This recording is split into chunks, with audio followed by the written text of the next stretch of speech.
Guys, welcome back to my channel accounts with Aastha. आज मैं आपको रिवीजन कराने वाली हूँ AS3 का और कैश फ्लो स्टेटमेंट चैप्टर का। मतलब AS3 में खाली हमारा डायरेक्ट वाला आ जाता है और कैश फ्लो स्टेटमेंट चैप्टर में हमारा आ जाता है इनडायरेक्ट वाला। मैं आज कोई भी नोट्स नहीं लेके आई हूँ क्योंकि मुझे नहीं लगता कि आपको थ्योरी पढ़ने की अभी उस तरह से ज़रूरत है। जितना पढ़ने की ज़रूरत है मैं आपको उतना ही पढ़ाऊँगी, क्योंकि थ्योरी अगर मैं डेफिनेशंस लिख के ले आऊँगी ना तो फिर आपको देखने में भी स्लाइड्स बहुत ज़्यादा बोरिंग लगेंगी। तो मैं कोई भी थ्योरी या फिर कोई भी डेफिनेशन वगैरह लेके नहीं आई हूँ, मैं बस आपको समझा दूँगी। कैश फ्लो स्टेटमेंट क्या होता है? वो स्टेटमेंट जो हमें क्या शो करता है, इनफ्लो और आउटफ्लो और आउटफ्लो। इनफ्लो मतलब पैसा आना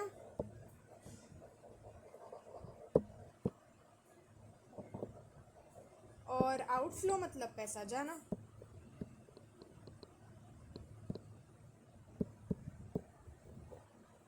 जैसे कि अगर आपने परचेज कर ली तो आपका पैसा चला जाएगा, अगर आपने सेल कर दी तो आपके पास पैसा आ जाएगा। ठीक है, ये तो बहुत बेसिक सी चीज़ थी। और वही स्टेटमेंट होती है जो शो करती है क्या, आउटफ्लो और इनफ्लो ऑफ कैश। उसके बाद कैश एंड कैश इक्विवेलेंट क्या होता है? एक तो हमारा क्या होता है, cash in hand and bank, और दूसरा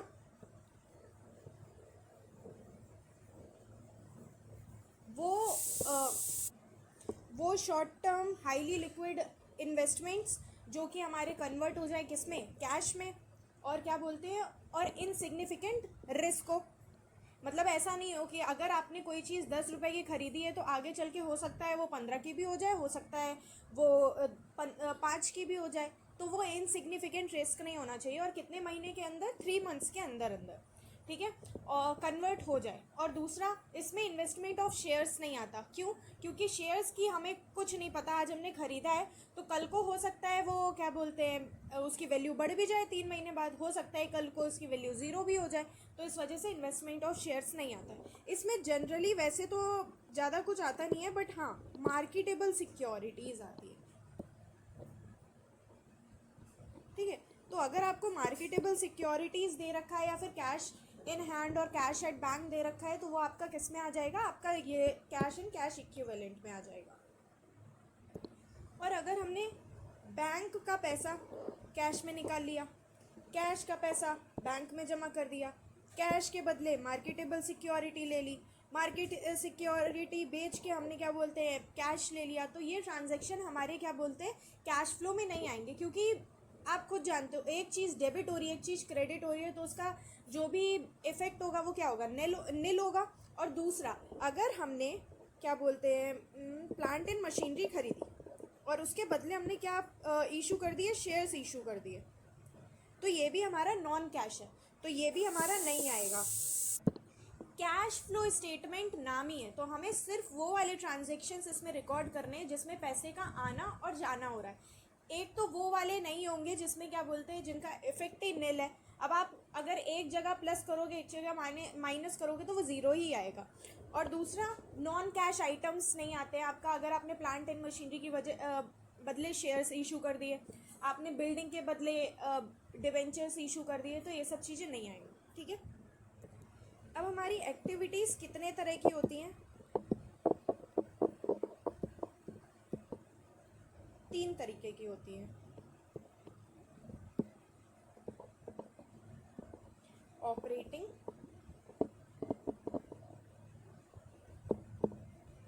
इन्वेस्टिंग और हमारा फाइनेंसिंग।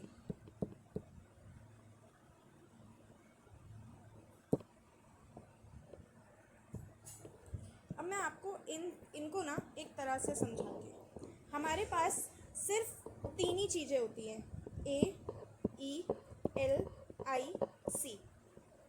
ए मतलब असेट, ई मतलब एक्सपेंस, एल मतलब लाइबिलिटी, आई मतलब इनकम और सी मतलब कैपिटल। तो हमारे इनकम और एक्सपेंसेस किस में जाते हैं? ऑपरेटिंग में, क्योंकि वो एक्सपेंसेस हम किस लिए करते हैं? बिजनेस को चलाने के लिए, ठीक है। कैपिटल हमारी हमेशा किस में आती है? फाइनेंसिंग में। नॉन करेंट लाइबिलिटी किस में आती है? फाइनेंसिंग में, क्योंकि हम कैपिटल से क्या करते हैं? बिजनेस को चलाते हैं, ठीक है। उससे क्या आता है? हमारे पास पैसा आना, और पैसे, किसी से पैसे लेने को हम क्या बोलते हैं? फाइनेंस करना, ठीक है। तो नॉन करेंट लाइबिलिटी भी वही होती है। ज़्यादातर नॉन करेंट लाइबिलिटी में क्या आएगा आपका? लोन्स, बॉन्ड्स, डिबेंचर्स, तो ये सब क्या होता है? फाइनेंसिंग का ही पार्ट होता है, ठीक है। करेंट लाइबिलिटी और जो करेंट असेट होते हैं ना, वो बिजनेस चलाने के लिए करते हैं। वर्किंग कैपिटल मतलब हमारे डे टू डे बिजनेस चलाने के लिए जो भी हमारे असेट्स यूज होते हैं, करेंट असेट और करेंट लाइबिलिटी वो किस में आ जाते हैं? ऑपरेटिंग में आ जाते हैं। अब बचा हमारा नॉन करेंट असेट, वो किस में आ जाएगा? हमारा इन्वेस्टिंग एक्टिविटी में आएगा। एक चीज़ और, हमारा इसका एक और पार्ट होता है नॉन करेंट इन्वेस्टमेंट। चलो नॉन करेंट इन्वेस्टमेंट तो आप वैसे भी इसी में डालोगे, लेकिन जब हमारा इसमें करेंट इन्वेस्टमेंट है तो ना बच्चे कंफ्यूज हो जाते हैं और उसको भी ऑपरेटिंग में ही डाल देते हैं, क्योंकि मैंने यहाँ पे जैसे बोला कि करेंट इन्वेस्टमेंट तो हमारा ऑपरेटिंग का पार्ट होता है, लेकिन नहीं, करेंट इन्वेस्टमेंट भी हमारा इन्वेस्टिंग का ही पार्ट है, क्योंकि हम कर क्या रहे हैं? इन्वेस्टमेंट ही कर रहे हैं ना, इन्वेस्टिंग का ही पार्ट होगा, तो इस वजह से वो किस में आएगा? हमारा इन्वेस्टिंग।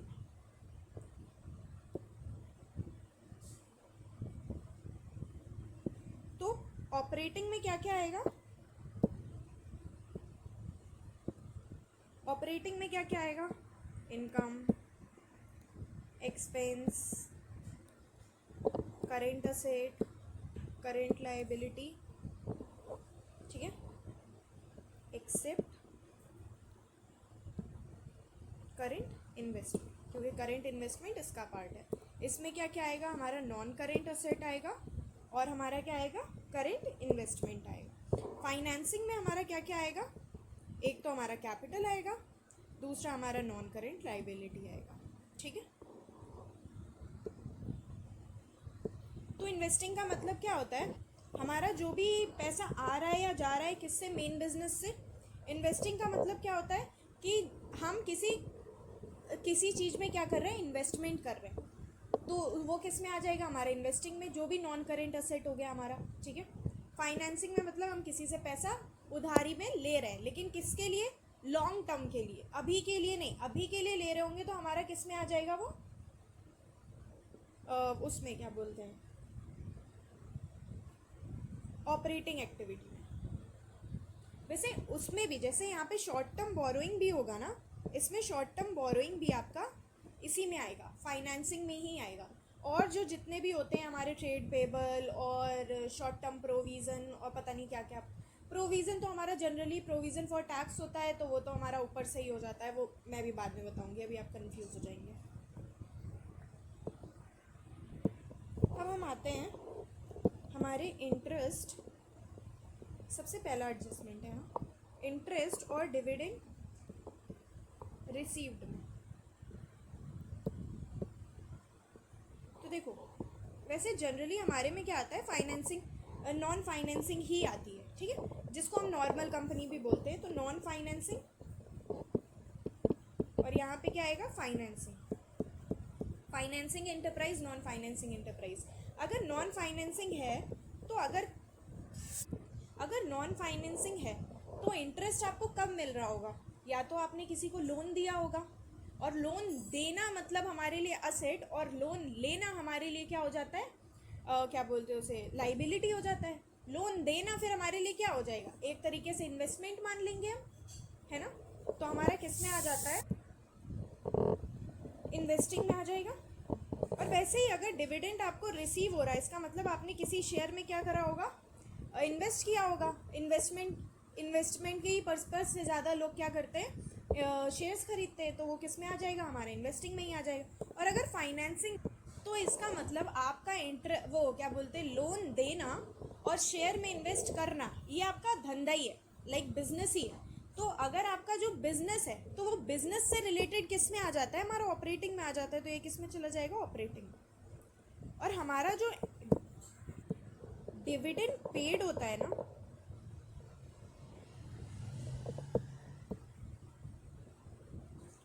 वो हमेशा हमारा क्या होता है? फाइनेंसिंग।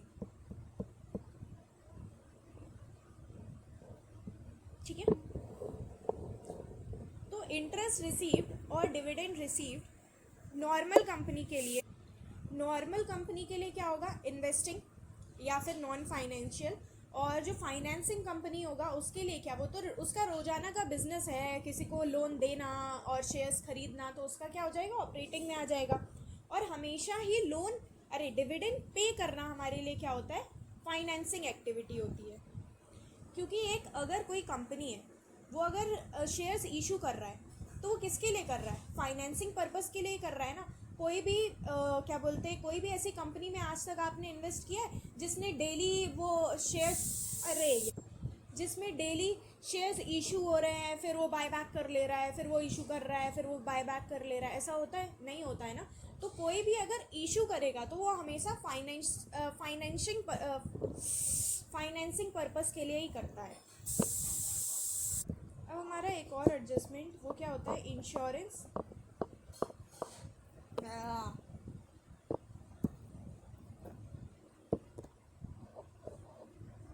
अब हमारा एक और एडजस्टमेंट होता है, वो क्या है हमारा, इंश्योरेंस क्लेम रिसीव्ड। ठीक, अगर हमारा दे रखा है कि अगेंस्ट लॉस ऑफ स्टॉक है, तो स्टॉक हमारे लिए क्या होता है, करंट एसेट है। और करंट एसेट किस में आता है, ऑपरेटिंग में होता है। तो हम क्या करेंगे, तो ये हमारा क्या हो जाता है, extra ordinary operating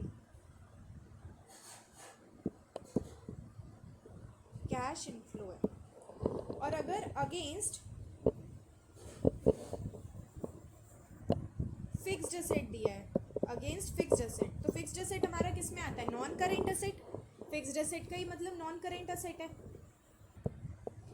fixed asset का मतलब ही नॉन करेंट एसेट है, और नॉन करेंट एसेट हमारा किस में आता है, इन्वेस्टिंग में। तो हम इसमें इसको कैसे ट्रीट करेंगे, एक्स्ट्रा ऑर्डिनरी आइटम। ये एक्स्ट्रा ऑर्डिनरी तो है ही, क्योंकि हमें कोई डेली डेली नहीं मिलते हैं क्लेम्स। ये अगर आपका कोई लॉस हो गया तब मिलेगा, अगर कोई लॉस हो गया तब मिलेगा ना।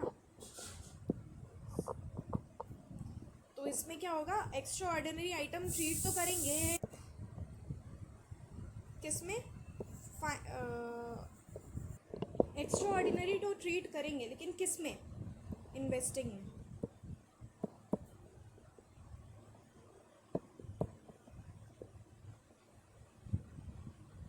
क्या होगा, कैश इनफ्लो। तो क्या होगा, ये तो ऐड होगा, इनफ्लो है तो। देखिए मैं आपको ना इसमें वो लास्ट में दोनों का फॉर्मेट दे दूंगी। अभी मैं यही अज्यूम कर रही हूँ कि अब आपके पेपर आने वाले हैं, तो एटलीस्ट आपको फॉर्मेट तो पता होगा कि कैश फ्लो का फॉर्मेट क्या है।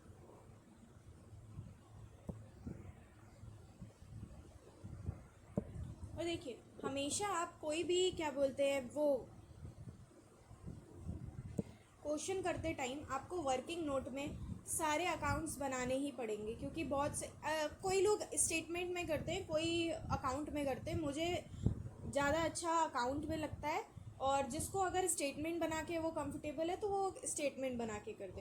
अब हमारा सबसे पहला एक वो आता है, अगर हमें क्या करना है, प्रिपेयर फिक्स्ड एसेट का अकाउंट और एक्यूमुलेटेड डेप्रिसिएशन, और जिसको हम क्या बोलते हैं, प्रोविज़न फॉर डेप्रिसिएशन भी, डेप्रिसिएशन। लेकिन ये सिर्फ तब बनता है जब हमें गिवन हो, इसका ओपनिंग और क्लोजिंग तभी होगा। अगर ओपनिंग और क्लोजिंग गिवन नहीं है तो फिर हमें ये बनाने की ज़रूरत नहीं है एक्यूमुलेटेड डेप्रिसिएशन का। इसमें हमारा बैलेंसिंग फिगर क्या आ सकता है, परचेज आ सकता है, सेल आ सकता है, और या फिर हमारा क्या आ सकता है, क्या बोलते हैं उसे, डेप्रिसिएशन। देखिए ओपनिंग और क्लोजिंग तो हमें ऑलरेडी गिवन होगा, तभी हमें ये बनाना होगा। अगर हमें गिवन नहीं होगा, जिस भी अकाउंट का ओपनिंग और क्लोजिंग दोनों गिवन नहीं है, तो फिर हम नहीं बनाएंगे। ठीक है, अब जैसे एग्जाम्पल मान लेते हैं, हमारा बिल्डिंग है,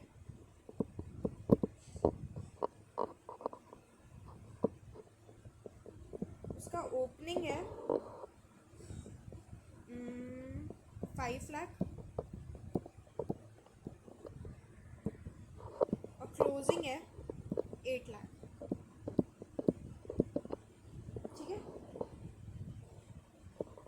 ड्यूरिंग द ईयर हमने क्या किया है,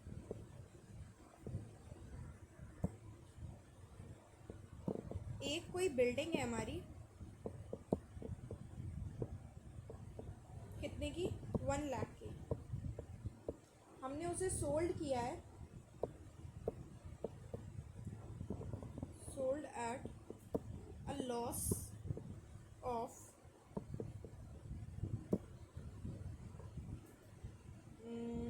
10,000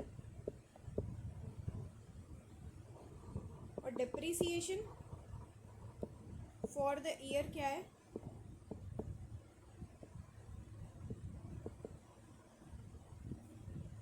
हमारा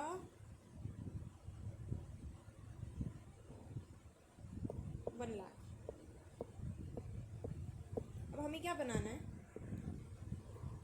प्लांट एंड मशीनरी अकाउंट बनाना है। देखिए पहले हुआ करता था कि हमें डेट, पर्टिकुलर, लेजर, फोलियो और अमाउंट ये वाला पूरा बनाना पड़ता था, लेकिन अब हमें बनाने की वो ज़रूरत नहीं होती, पर्टिकुलर अमाउंट वाला भी आप बना सकते हो। तो अब हम क्या बनाते हैं, बिल्डिंग का अकाउंट बनाते हैं।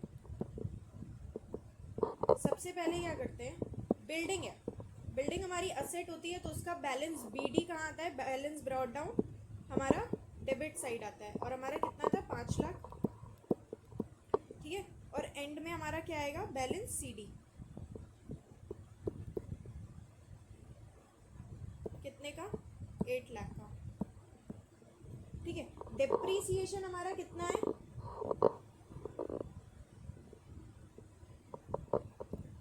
डिप्रिसिएशन हमारे लिए एक्सपेंस है, ठीक है। तो हमारी एंट्री क्या हुई होगी,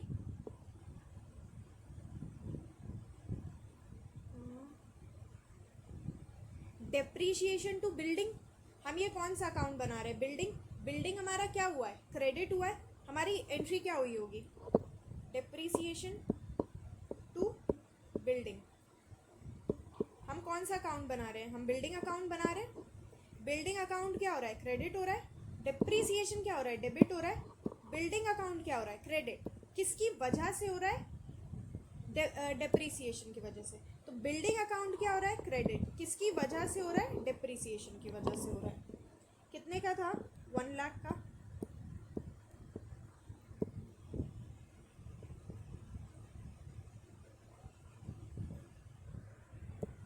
अब देखिए हमारी बिल्डिंग थी कितने की, 1 लाख की, सोल्ड कितने के लॉस पे हमने सोल्ड की है, 1,000 की। तो इसका मतलब 1 लाख की बुक वैल्यू है, कितने के लॉस पे बेचा है, 1,000 के, वो 10,000 के। तो कितने की बेची होगी हमने, 90,000 की बेची होगी, तभी तो हमें 10,000 का क्या हुआ है, लॉस हुआ है। तो हमारा यहाँ पे क्या आ जाएगा, बाय बैंक। तो ये हमारी क्या है, सेल है, कितने की, हमारी 90,000 की, और हमारा बाय P&L, क्योंकि हमारा लॉस हो रहा है कितने का, 10,000 का, ठीक है। अब आप इसको टोटल करो, 1,000, 1 लाख, 1 लाख, ये हो गया हमारा 10 लाख। या पे भी हमारा टोटल कितना आएगा, 10 लाख आएगा।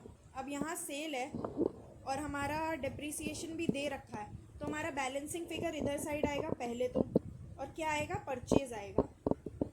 क्योंकि हमारे बैलेंसिंग फिगर जो होते हैं ना, वो या तो हमारे सेल आएगा, या तो परचेज आएगा, या तो डिप्रिसिएशन आएगा। जब हमें सेल दे रखी है, हमें डिप्रिसिएशन दे रखा है, तो अब यहाँ पे आएगा, क्या आएगा, परचेज। कितने का, 5 लाख का, ठीक है। अब देखो, अरे मेरा स्टाइलस, ये जो डिप्रिसिएशन है ये आपका किस में जाएगा, ऑपरेटिंग में जाएगा, ठीक है। ये जो सेल है ना, ये आपका किस में जाएगा, ये आपका किस में जाएगा, इन्वेस्टिंग में। चाहे खरीदना बेचना दोनों ही इन्वेस्टिंग में जाएगा, ठीक है। और ये जो परचेज है ये भी किस में जाएगा, इन्वेस्टिंग में। और ये जो प्रॉफिट एंड लॉस है ना, ये भी हमारा किस में जाएगा, ऑपरेटिंग में। अब अभी जैसे लॉस हुआ है तो हम ऑपरेटिंग में क्या कर देंगे, ऐड कर देंगे, क्या करके, loss on sale of building, कितने का, 1000 का। डिप्रिसिएशन क्या होगा, डिप्रिसिएशन ऑन बिल्डिंग कितने का, 1 लाख का। तो हमारा दोनों ही ऐड हो जाएगा।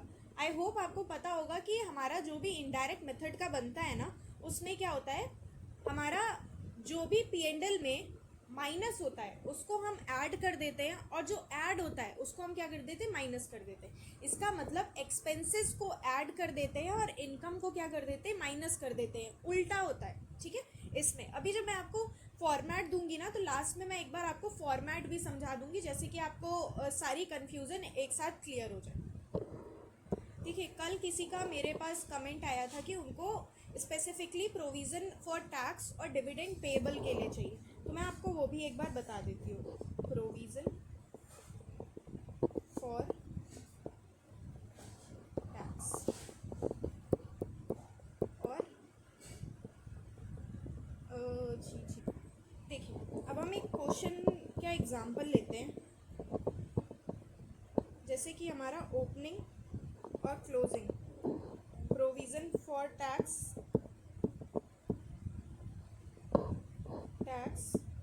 और डिविडेंड पे, दोनों का एडजस्टमेंट ना एक ही जैसा होता है, डिविडेंड पेबल।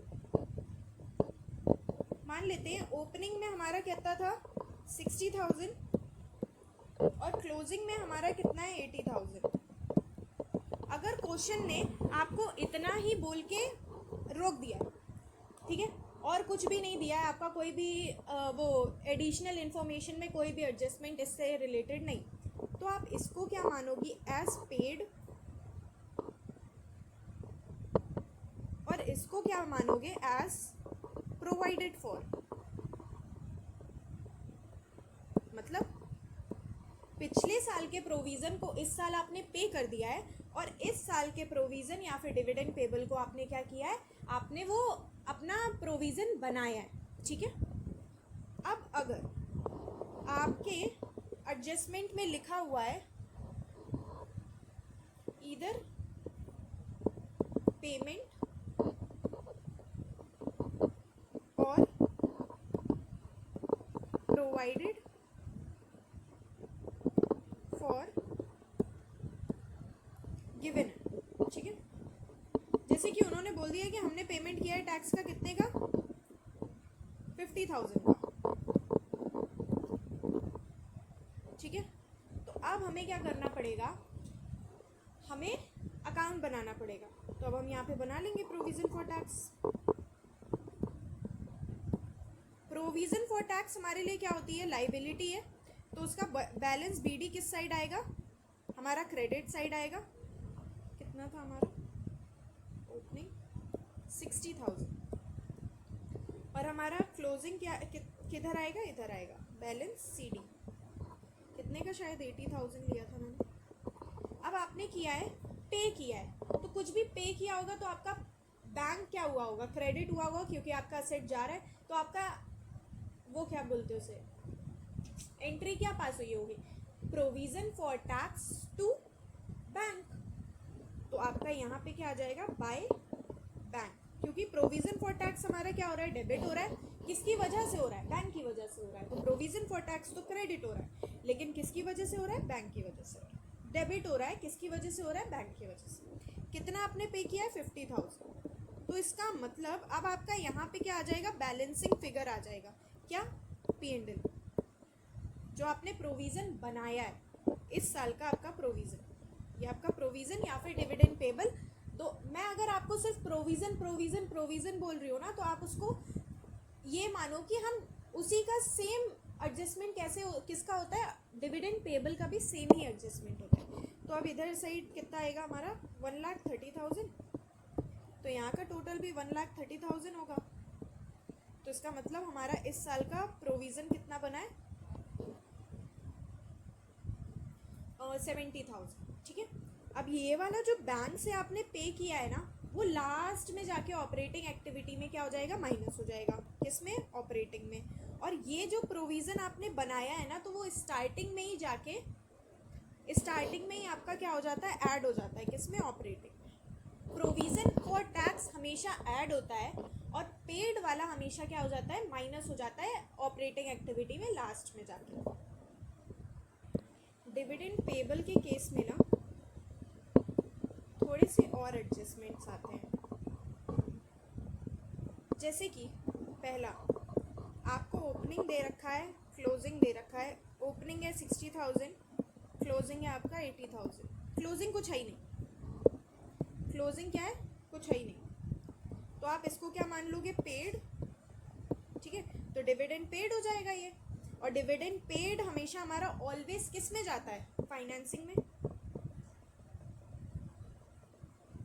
ठीक है, और क्लोजिंग में कुछ गिवन ही नहीं है, तो इसका मतलब हमने डिविडेंड का कोई भी वो नहीं बनाया है इस साल, कोई भी प्रोविज़न नहीं बनाया है, तो हमारा डिविडेंड पेबल इस साल कुछ भी नहीं है। तो इसका मतलब डिविडेंड पेबल हमारा क्या है, निल। तो इसका मतलब हमारा ऑपरेटिंग में कुछ भी ऐड नहीं होगा। ठीक है, सेकेंड है, ओपनिंग आपका, क्लोजिंग आपका 60 और 80, और इंटरिम डिविडेंड आपने क्या किया है, interim dividend declare and paid during the year. कितने का, 30,000 का। ठीक है, तो ऑपरेटिंग में हमारा क्या आएगा, ऑपरेटिंग एक्टिविटी में नेट, जो नेट प्रॉफिट होगा, जो भी हमारा नेट प्रॉफिट है, उसमें क्या हो जाएगा, ऐड हो जाएगा। एक तो हमारा डिविडेंड डिक्लेयर्ड, जो भी हमारा डिविडेंड पेबल डिक्लेयर्ड, जो भी बोलो आप, वो कितना है, कुछ भी नहीं दिया गया है हमें उससे रिगार्डिंग कि हमने कोई इतना पे किया है या फिर एडजस्टमेंट, कुछ भी डिविडेंड पेबल से रिलेटेड नहीं है। ये हमारा क्या है, डिविडेंड पेबल। तो हमारा ओपनिंग को हम क्या मानेंगे, पेड, जो कि किस में, अभी रुके वो मैं इसमें यहाँ पे बताती हूँ। और हमारा क्लोजिंग को हम क्या मानते हैं, इस साल का प्रोवाइडेड फॉर, तो ये क्या हो जाएगा, इसमें ऐड हो जाएगा, क्योंकि जो प्रोवाइडेड फॉर होता है वो हमारा क्या होता है, एक्सपेंस होता है। और एक्सपेंस हम क्या करते हैं, वो P&L के डेबिट साइड डालते हैं, और डेबिट साइड जितनी भी चीज़ें आती हैं वो हम क्या करते हैं, इसमें ऐड कर देते हैं। ठीक है, अब इसमें हम इंटरिम डिविडेंड भी ऐड ही करेंगे, क्योंकि इसी साल डिक्लेयर हुआ, इसी साल पेड हो गया, तो इसके दो एडजस्टमेंट होंगे। एक तो हमारा इन्वेस्टिंग, ऑपरेटिंग में क्या होगा, ऐड होगा, और इन्वेस्टिंग में जाके क्या हो जाएगा, माइनस। देखो बहुत लोगों का ये भी होगा कि इसका फिर इफेक्ट तो निल हो गया ना, एक जगह प्लस हो रहा है, एक जगह माइनस हो रहा है। हाँ, लेकिन लिखते हैं, इफेक्ट तो नील ही होगा, बट हम इसे लिखते हैं, तो मैं कुछ कर नहीं सकती। इंटरिम, तो यहाँ पे हमारा कितना था, 30,000। ठीक है, ऐसे ही हमारा इन्वेस्टिंग में क्या होगा, इंटरिम डिविडेंड माइनस हो जाएगा, और हमारा डिविडेंड पेड जो है कितने का, 60,000 का, वो क्या हो जाएगा, यहाँ से माइनस हो जाएगा। और इंटरिम डिविडेंड भी 30,000 का क्या हो जाएगा, माइनस हो जाएगा। आई होप आपको समझ में आ रहा होगा। मैं अभी आपको ज़्यादा क्वेश्चंस नहीं करा रही हूँ, मैं लास्ट में आपको पहले तो पूरा फॉर्मेट समझाऊंगी।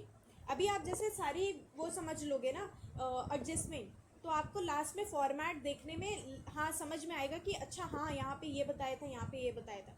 अगर मैं आपको स्टार्टिंग में ही फॉर्मेट दे दूँगी ना, तो आप कन्फ्यूज़ हो जाओगे। ठीक है, तो अभी मैं लास्ट में करूँगी, प्लीज़ अभी तक आगे देखते जाना, मैं लास्ट में फॉर्मेट और एक दो क्वेश्चन भी करा दूँगी। देखिए कुछ और हमारे हैं, एक तो TDS से रिलेटेड है। ठीक है, TDS मतलब टैक्स डिडक्टेड एट सोर्स। अगर उसका कनेक्शन किससे है, ऑपरेटिंग एक्टिविटी से, तो वो कहाँ पे जाके माइनस हो जाएगा, हमारा ऑपरेटिंग कैश फ्लो बन जाएगा वो, आउटफ्लो। अगर वो इन्वेस्टिंग से रिलेटेड है तो इन्वेस्टिंग आउटफ्लो बन जाएगा, इन्वेस्टिंग आउटफ्लो।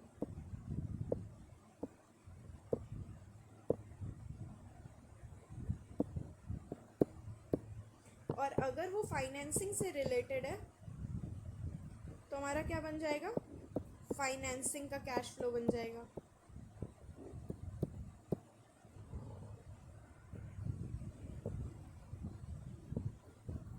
अब हमारा नेक्स्ट क्या है, loan slash advances given and interest receive. अभी मैंने आपको ऊपर बताया था, अगर फाइनेंसिंग होगा, फाइनेंसिंग एक्टिविटी, फाइनेंसिंग एंटरप्राइज है, एंटिटी है, तो उसके लिए तो ये डेली का काम है ना, तो उसका किस में आ जाएगा, ऑपरेटिंग एक्टिविटी में आ जाएगा। ठीक है, अगर नॉन फाइनेंसिंग है तो उसके लिए क्या आ जाएगा, ये हमारा नॉन फाइनेंसिंग का हम उसे इन्वेस्टमेंट के पर्पज से देखेंगे, तो इन्वेस्टिंग एक्टिविटी हो जाएगा। हमेशा ही अगर हमने किसी सब्सिडरी को दिया है तो वो हमेशा हमारी क्या बनती है, इन्वेस्टिंग बनती है। अगर हमने कस्टमर को दिया है तो हमारे लिए क्या है, ऑपरेटिंग है। देखिए, कस्टमर को देना, आप लोग उधार, जिसकी भी अगर किसी की शॉप है तो आप लोग अपने कस्टमर्स को, जो आपकी क्या बोलते हैं, क्रेडिटेबिलिटी जिनकी होती है, उनको क्या करते हो, आप उधार देते हो ना, तो वो तो आपका बिजनेस से ही रिलेटेड है ना। आप किसी से उधार लेते हो तो किसी को उधार देते हो तो वो आपका ऑपरेटिंग में आएगा, क्योंकि बिजनेस से ही रिलेटेड है। और अगर कोई एडवांस पेमेंट कर दिया आपने सप्लायर को, तो वो भी एडवांस पेमेंट टू सप्लायर्स, ये किस में आएगा, ये भी हमारा ऑपरेटिंग में ही आएगा। अगर लोन, सेकंड हमारा क्या होगा, अगर लोन और एडवांसेस आपने क्या किया है, टेकन है, मतलब लिया है, और इंटरेस्ट क्या किया है, पे किया है।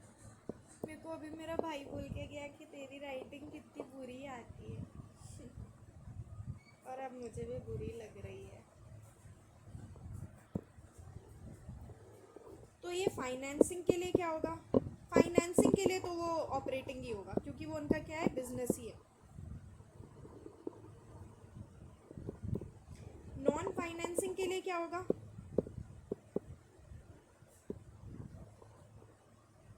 नॉन फाइनेंसिंग के लिए क्या होगा, ले रहे हैं तो हम क्या करें, फाइनेंस कर रहे हैं, तो हमारा किस में आ जाएगा, फाइनेंसिंग एक्टिविटी में आ जाएगा। ठीक है, और हमारा अगर हम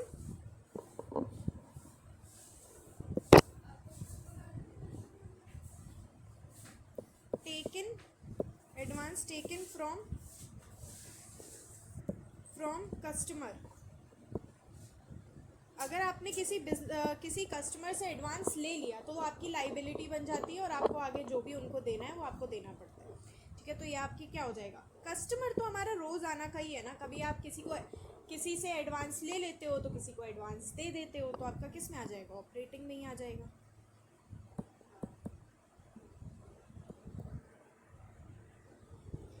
अब हमारा क्या है, अरे अरे इन्वेस्टमेंट मेड, और जब आपने इन्वेस्टमेंट मेड किया है तो आपको क्या मिलेगा, डिविडेंड मिलेगा, ठीक है। तो फाइनेंसिंग के लिए क्या होगा, ये फाइनेंसिंग के लिए तो हमेशा ऑपरेटिंग ही होता है, क्योंकि उनका बिजनेस ही है। ठीक है, और हमारा नॉन फाइनेंसिंग के लिए क्या होता है, नॉन फाइनेंसिंग के लिए इन्वेस्टमेंट मेड, इन्वेस्टमेंट की है तो हमारे लिए क्या होगा, इन्वेस्टिंग होगा। और सब्सिडरी को देना, सब्सिडरी को देना हमारे लिए क्या हो जाएगा, देना हमारे लिए क्या हो जाएगा, ये भी हमारा इन्वेस्टिंग ही होगा, क्योंकि हम डेली कोई सब्सिडरी को अपना पैसा नहीं देते रहते हैं, उसमें इन्वेस्टमेंट नहीं करते। एक बार किसी ने 80% शेयर ले लिया तो ले लिया, वो बार बार नहीं खरीदता, एक बार खरीदा हो गया, तो इस वजह से वो इन्वेस्टिंग ही आएगा। अब जो हम चीज़ें रोज़ाना करते हैं या फिर डेली बेसिस में ऑलमोस्ट करते हैं, कस्टमर से एडवांसेस लेना देना, ये सब हमारे लिए क्या है, ये तो हमारा डेली का ही है ना, तो वो हमारा ऑपरेटिंग में आ जाता है। तो चलिए अब डायरेक्ट मेथड की ऑपरेटिंग एक्टिविटी का फॉर्मेट देखते हैं। दोनों मेथड में, डायरेक्ट और इनडायरेक्ट में, सिर्फ और सिर्फ ऑपरेटिंग एक्टिविटीज़ में के फॉर्मेट में ही डिफरेंस है, और इन्वेस्टिंग और फाइनेंसिंग दोनों का सेम, उसमें कोई डिफरेंस नहीं है। सबसे पहले जो भी हमें रिसिप्ट हो रही है, मतलब कैश मिल रहा है, किस किस चीज़ों से मिल सकता है, या तो आपने सेल करी होगी, या तो आपको डेटर्स से मिलेगा, या तो ट्रेडिंग कमीशन रिसीव्ड हो रही होगी, ठीक है। इंटरेस्ट रिसीव होना और ये सब इसी में जाएगा, इंटरेस्ट रिसीव होना तो उसमें जाएगा, इन्वेस्टिंग, सॉरी। देखिए वो जो बातें बताई हैं ना, डिविडेंड पेबल, इधर जाके वो क्या बोलते हैं प्रोविज़न वाला इधर ऐड करना है, वो सब इसमें नहीं है। इसमें सिर्फ और सिर्फ वही है जो आपके बिजनेस से रिलेटेड डे टू डे चीज़ें होती हैं, सेल्स हो गई, कमीशन हो गई, आपका डेटर्स से लेना देना, वो सब इसमें आता है। वो जो भी मैंने आपको जितने भी अभी तक वो बताए थे, एडजस्टमेंट्स बताए थे ना, वो इनडायरेक्ट के लिए। डायरेक्ट के लिए बहुत इजी सा फॉर्मेट होता है, अभी मैं एक क्वेश्चन भी कराऊंगी, आपको समझ में आ जाएगा। अब दूसरा क्या करो, पेमेंट्स कर दो। पेमेंट कहाँ कहाँ करोगे, या तो आपने परचेज करी हो, या तो सप्लायर को दोगे, या तो अपनी वेजेस एंड सैलरी पे करोगे, या फिर ऑफिस एंड एडमिन एक्सपेंसेस पे करोगे, मैन्युफैक्चरिंग ओवरहेड हो गए, सेलिंग एंड डिस्ट्रीब्यूशन ओवरहेड हो गए।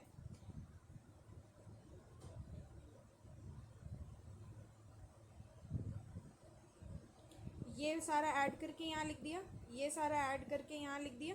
अब हमारा इन दोनों को टोटल करके, नहीं, ए माइनस बी मतलब हमारे क्या कितना इनफ्लो हुआ है माइनस कितना आउटफ्लो हुआ है, तो हमें पता चल जाएगा कि हमने ऑपरेशन से बिफोर टैक्सेस कितना कमाया है। तो अब हम उसमें क्या कर देंगे, इनकम टैक्स माइनस कर देंगे। उसके बाद जो भी cash flow before extra ordinary item है, या तो मतलब हमें कोई भी कैश इनफ्लो मिल रहा है, जैसे हमें कोई वो मिल रहा है, क्या बोलते हैं, इंश्योरेंस मिल रहा है, तो वो भी इधर ही हमारा इससे क्या हो जाएगा, प्लस या माइनस हो जाएगा।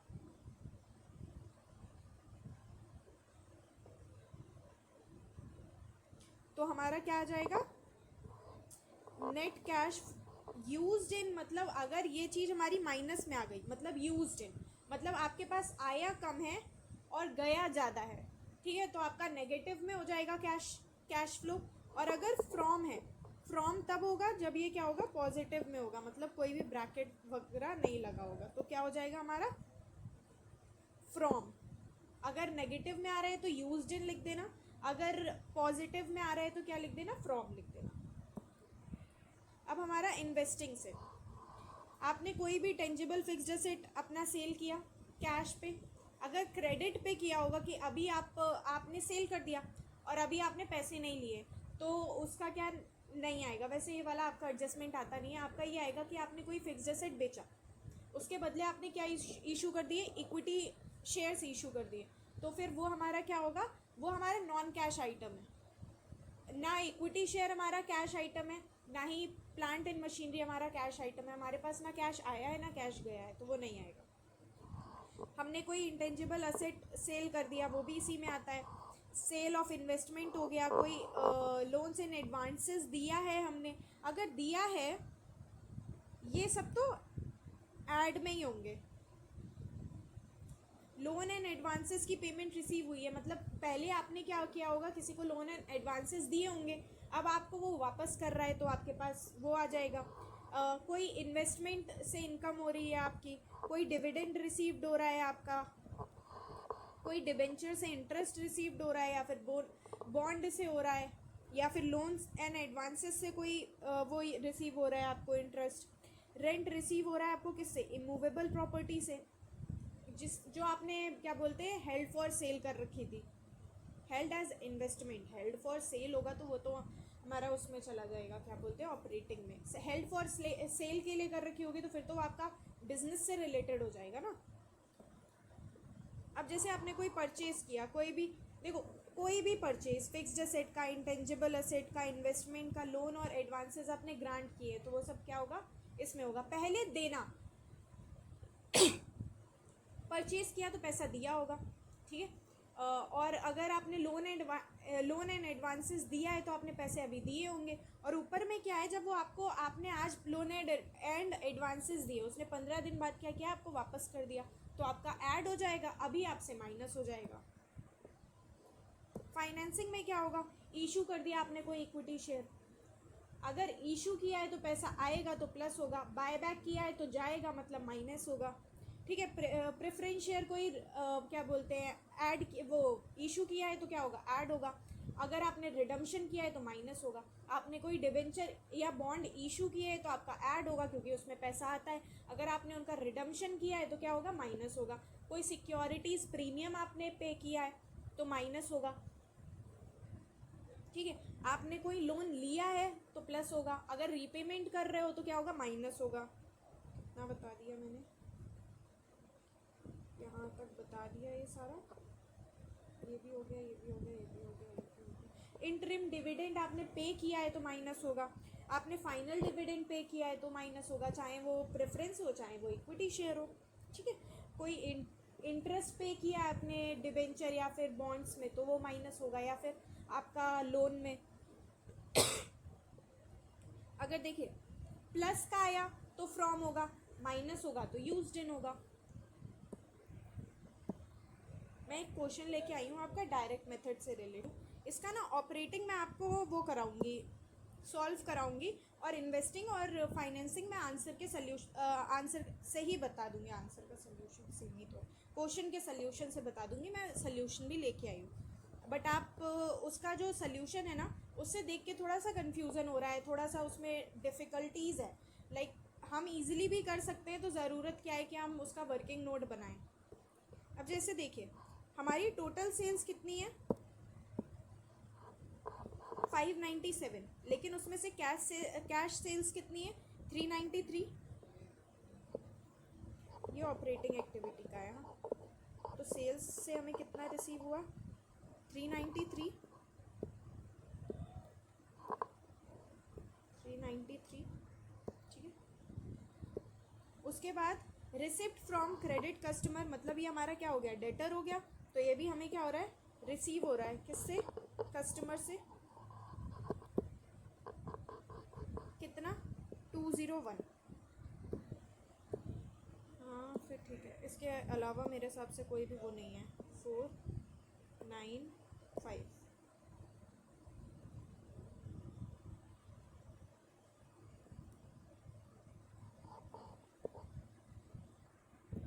ठीक है। ये हमारा ऐड में, एडिशन में परचेज हमने कितना किया है, 330 का, जिसमें से हमारा 80% क्या है, क्रेडिट है, तो इसका मतलब 20% हमारा क्या है, 20% हमारा कैश है, तो कितने का होगा, 66 माइनस हो जाएगा। क्रेडिटर्स हमारे, अब हम एक अकाउंट बना देते हैं क्योंकि ओपनिंग और क्लोजिंग दोनों दे रखा है, तो ओपनिंग कहाँ आएगा, इधर आएगा, क्लोजिंग हमारा किधर आएगा, इधर आएगा।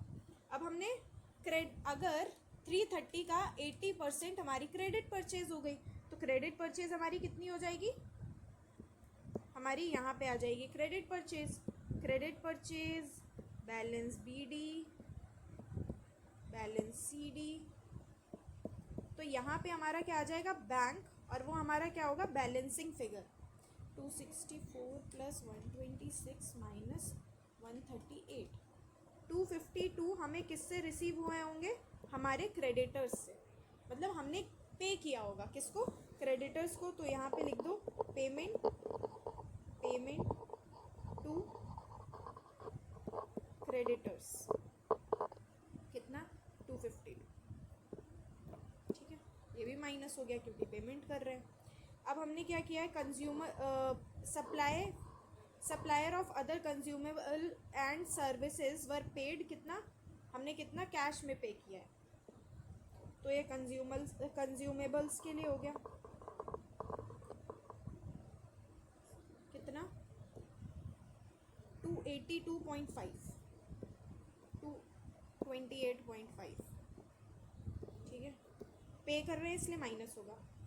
एम्प्लॉयज़ को हमने कितना पे किया है, 30 करोड़, एम्प्लॉयज़ को क्या पे करते हो, वेजेस और सैलरी, तो हम यहाँ लिख देते हैं पेमेंट टू एम्प्लॉयज़, कितना, 30 करोड़, ओ ये तो बड़ी कंपनी है, 393 plus 201 minus 66 minus 252 minus 28.5 minus 30, तो हमारा कितना आ गया 217.5। हाँ बस इतना ही था जो हमें यहाँ से, देखो हमारा भी यही आया है, उनका भी वही आया है, लेकिन अब देखो यहाँ पे इन्होंने क्या किया है, इसके लिए अलग से वो बनाया है। जो हमारा ओपनिंग था उसमें से हमने परचेज ऐड करी तो टोटल आ गया, उससे क्लोजिंग माइनस किया तो हमारा कितना कैश मिला है वो आ गया, फिर हमने कैश परचेजेस निकाले। मेरे हिसाब से ये वाला आपको करने की ज़रूरत नहीं है, आप बहुत कंफ्यूज हो जाओगे। ठीक है, मेरा वाला अगर आपको इजी लगे तो ठीक है, अगर आपको उस तरीके से करना आता है तो कोई बात नहीं, आप वैसे ही कर लेना। अब ये प्रेफरेंस शेयर से रिलेटेड है तो फाइनेंसिंग में आएगा, डिबेंचर से रिलेटेड है फाइनेंसिंग में आएगा, इनकम टैक्स पेड है तो इससे क्या हो जाएगा, इनकम टैक्स माइनस हो जाएगा। कितने का, 39 करोड़ का, 178.5। अब देखते हैं क्या हमारा यही आया है। ठीक है, अभी यही है, अब हम इसके आगे उसी से करेंगे। ये तो फाइनेंसिंग में जाना है, ये भी फाइनेंसिंग में जाना है। न्यू मशीनरी परचेज़ करी है हमने और मशीनरी से रिलेटेड कुछ भी नहीं है और परचेज़ की है, 15 करोड़ होगा यहाँ पे। ठीक है, यहाँ पे परचेज़ करी है तो हमारे लिए क्या हो जाएगा, माइनस हो जाएगा। परचेज़ ऑफ मशीनरी करके माइनस हो गया। अब उसके बाद देखते हैं investment costing 27 crore were sold at a loss of 3 crore. मतलब हमने कितने की सोल्ड करी होगी, 27 में से 3 करोड़ गया तो हमारा कितना आ गया 24 CR। तो 24 CR हमारे पास कैश आ रहा है ना, तो हमें इस कैश फ्लो स्टेटमेंट में किससे मतलब है, जितना कैश हमारे पास आ रहा है तो हमारे पास आ कितना रहा है 24 करोड़, तो उसको ऐड कर दो। ठीक है,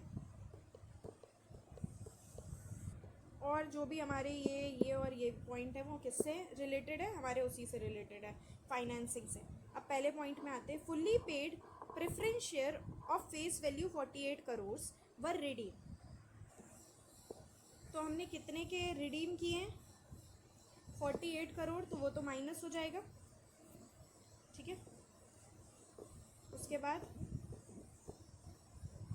यहाँ तक हो गया था। Equity share of face value of 30 crore were allotted as fully paid at a premium of 20%। तो 30 करोड़ प्लस 20% हमने कितने में, 36 करोड़ में क्या किया है, इशू किया है, तो हमारा ऐड हो जाएगा क्योंकि हम जब इशू करते हैं तो हमारे पास पैसे आते हैं। ठीक है, तो 36 करोड़ ये कैसे आया हमारा, 30 प्लस 20%।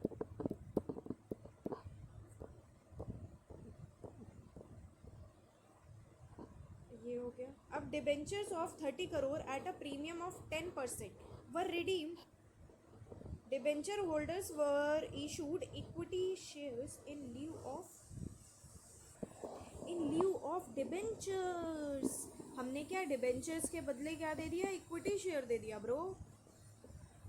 तो ये हमारे लिए क्या हो गया, नॉन कैश आइटम हो गया, हम इसको कुछ भी नहीं करेंगे। हमारा ये भी हो चुका है, ये भी हो चुका है, इन्वेस्टमेंट भी हो गया। डिविडेंड पे किया है तो माइनस हो जाएगा, डिबेंचर इंटरेस्ट पे किया है तो वो भी माइनस हो जाएगा। ठीक है, देखते हैं, यहाँ पे माइनस हो गया। ये हमारा किस में आया, यूज्ड इन, नेगेटिव में आया तो हमारा यूज्ड इन हो गया। और ये कैसे आता है,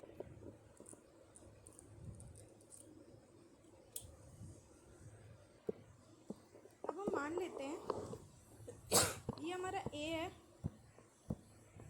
ये हमारा बी है और ये हमारा सी है। इन सबको ऐड करोगे तो आपका क्या आ जाएगा, net increase in cash equivalent. उसमें आप ऐड कर दोगे ओपनिंग तो आपका क्या आ जाएगा, क्लोजिंग। और अगर आपका ये दोनों मिला के अगर आपके ओपनिंग से मैच हो गया, मतलब क्लोजिंग से मैच हो गया, इसका मतलब आपका आंसर क्या है, सही है।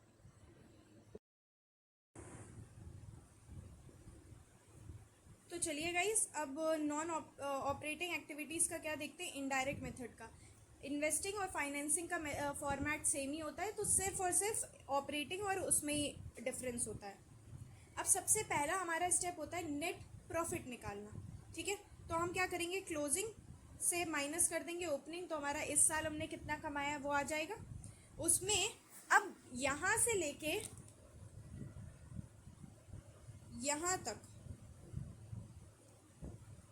यहाँ तक आपकी जितनी भी चीज़ें होती है ना, अगर पी एंड एल में कोई चीज़ माइनस हुई है तो हम यहाँ पे क्या कर देंगे, ऐड कर देंगे। और जैसे अगर पी एंड एल में जो चीज़ ऐड होती है उसको क्या कर देंगे, माइनस कर देंगे।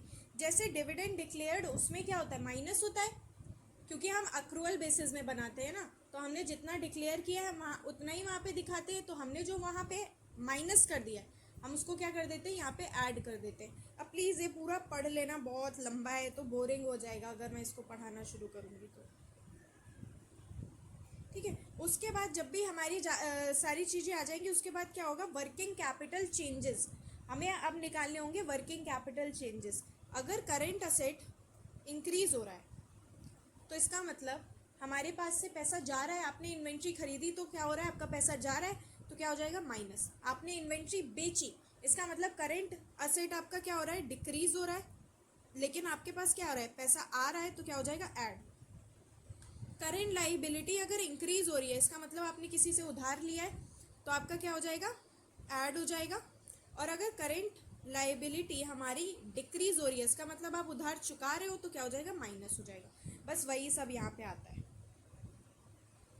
उसके बाद हमारा क्या आ जाएगा, कैश जनरेटेड फ्रॉम ऑपरेशन। उसके बाद हम कैश जनरेटेड फ्रॉम ऑपरेशन से क्या करेंगे, इनकम टैक्स को माइनस कर देंगे। अगर कोई रिफंड मिला होगा, जैसे हमारा 1000 था टैक्स और रिफंड मिल गया था 200, तो हमने नेट कितना पे किया होगा, 800, तो यहाँ पे 800 आप माइनस कर देना। फिर हमारी कोई भी अगर एक्स्ट्रा ऑर्डिनरी आइटम थी, जैसे हमारा लॉस फ्रॉम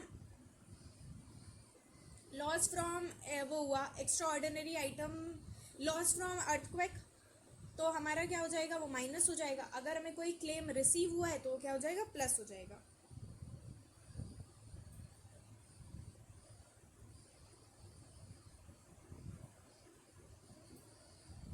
अब मैं एक क्वेश्चन लेके आई हूँ, चलिए वो देखते हैं। The following information is provided by alpha limited for the year ended 31 March 2022। Net profit हमारा, उन्होंने इनकम टैक्स को कंसिडरेशन में नहीं लिया है, income tax income from law suit को नहीं लिया है, पर उन्होंने किसको, और जितने भी नीचे आइटम दिए गए हैं उनको कंसिडरेशन में लिया है, ठीक है। कितना आ रहा है हमारा, 40 लाख है, तो हम सबसे पहले यहाँ पे लिख देते हैं 40 लाख। और वैसे भी वो एक्स्ट्रा ऑर्डिनरी आइटम है, हमें लेना नहीं था। अब इसके बाद डेप्रीसिएशन हमारा क्या होता है, P&L में क्या होता है, माइनस होता है, मतलब डेबिट होता है, तो यहाँ पे क्या कर देंगे, ऐड कर देंगे। यहाँ पे क्या कर दिया हमने, ऐड कर दिया। 10 लाख ही है ना, हाँ। अगर हमें कोई discount on issue of debenture, return of, तो ये भी हम वहाँ पे क्या करते हैं, डेबिट करते हैं, तो यहाँ पे क्या कर देंगे, ऐड कर देंगे। इंटरेस्ट ऑन डिबेंचर पेड, वहाँ पे हम क्या करते हैं, माइनस करते हैं, तो यहाँ पे क्या कर देंगे, ऐड कर देंगे, ठीक है। यहाँ तक हो गया। अभी ये वाला पॉइंट को होल्ड पे रखते हैं, अभी कराती हूँ, हाँ, ये वाले पॉइंट को। हमें कितना इंटरेस्ट रिसीव हुआ है, 1,20,000 रिसीव हुआ है, तो हमारे पास प्लस हुआ होगा, तो हम यहाँ पे क्या कर देंगे, माइनस कर देंगे। अब इसमें क्या है, बुक वैल्यू ऑफ इन्वेस्टमेंट कितने की थी, 6 लाख की थी, सोल्ड कितने में की है, 6,40,000 में, मतलब हमें 40,000 का क्या हो गया, प्रॉफिट हो गया। प्रॉफिट हमारा वहाँ पे क्या होता है, क्रेडिट होता है, मतलब ऐड होता है, तो हम इसमें से क्या कर देंगे, लेस कर देंगे। हो गया लेस, हमारा क्या आ गया, operating profit before working capital changes, ठीक है। अब जो भी हमारे वर्किंग स्टॉक में क्या हो रहा है, स्टॉक इंक्रीज हो रहा है, मतलब खरीदा है तो ये क्या होगा, माइनस होगा। सन्ड्री डेटर्स क्या हो रहा है, इंक्रीज हो रहा है, ये भी हमारे क्या होंगे, माइनस होंगे। कैश इन हैंड तो अभी यहाँ पे आता ही नहीं है। बिल्स रिसीवेबल क्या है, डिक्रीज हो रहा है, इसका मतलब पैसे मिल गए होंगे, तो ये क्या होगा, ऐड होगा। बिल्स पेबल कितना होगा, डिक्रीज हो रहा है, इसका मतलब हमने पे किया है 10,000 से तो 10,000 माइनस होगा। सन्ड्री क्रेडिटर, क्रेडिटर क्या हो रहा है, इंक्रीज हो रहा है, तो इसका मतलब हम क्या करेंगे, ऐड करेंगे।